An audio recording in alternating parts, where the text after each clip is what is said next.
మంచి ఫ్రూటింగ్ కోసం చిన్న చిన్న పండ్ల మొక్కలకే పండ్లు ఎక్కువగా ఏ రకం పండ్ల మొక్క అయినా కానివ్వండి, పండ్లను ఎక్కువ శాతంలో అందించడానికి చిన్న చిన్న కొమ్మలకే పండ్లనేవి ఎక్కువగా రావడానికి, పూల మొక్కలకి అందమైన ఫ్లవరింగ్ పెద్ద సైజులో రావడానికి, అస్సలు మొగ్గలు రాని మొక్కలు ఉంటాయి కదా, సో చిగుళ్ళు వచ్చేస్తూ ఉంటాయి, మొగ్గలు అనేవి స్టార్ట్ అవ్వవు, ఒక్కొక్కసారి స్టార్ట్ అయినా చాలా చిన్న సైజులో స్టార్ట్ అవ్వడం, వీటన్నిటిని పూర్తిగా తొలగించి హెల్తీగా రావడానికి, మొగ్గలు స్టార్ట్ అవ్వడానికి సో మంచి టానిక్ అయితే ప్రిపేర్ చేస్తున్నాను. నమస్తే friends, welcome to Nazara blogs. నేను మీ నజారా.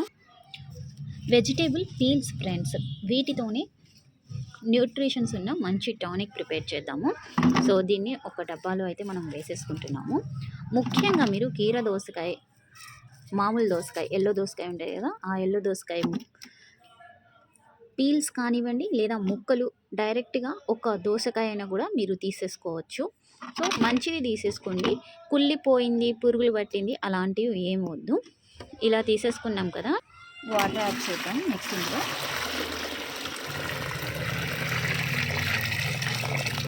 సో ఇలా నార్మల్ వాటర్ కానివ్వండి, రైస్ వాటర్, చిరుధాన్యాలు, కందిపప్పు, ఇది కడిగిన వాటర్, ఏ వాటర్ అయినా కానీ మీరు ఇలా వేసేసేయండి. నైట్ అంతా పెట్టేసేయండి. ఇదంతా ఈవినింగ్ టైంలో చేసేయండి.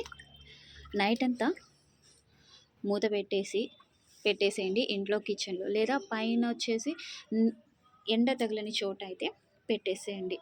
పెట్టేసి నెక్స్ట్ డే ఈవినింగ్ అయితే ఒక్కసారి పూర్తిగా కలిపేసి ఈ వేస్టేజెస్ అన్నిటినీ కూడా తీసేయండి. వాటర్ కలర్ కూడా పూర్తిగా చేంజ్ అయి ఉంటుంది.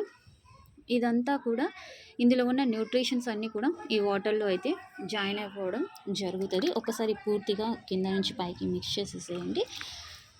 డైరెక్ట్గా డైల్యూట్ ప్రాసెస్ లేకుండానే మొక్కలకి అందించండి. ఏవైతే మీకు డల్నెస్ మొక్కలు ఉన్నాయో, ఇప్పటి వరకు పూత, పిందె ఇవేమి లేకుండా ఓన్లీ గ్రీనరీ కొంచెం కొంచెం స్ప్రెడ్ చేస్తుంది అనుకున్న వాళ్ళు సో ఈ టైప్లో డైరెక్ట్గా ఆ మొక్కకు అందించేసేయండి. దీన్ని మళ్ళీ పేస్ట్ చేసి కూడా ఇన్స్టెంట్గా ఇచ్చేసేయచ్చు.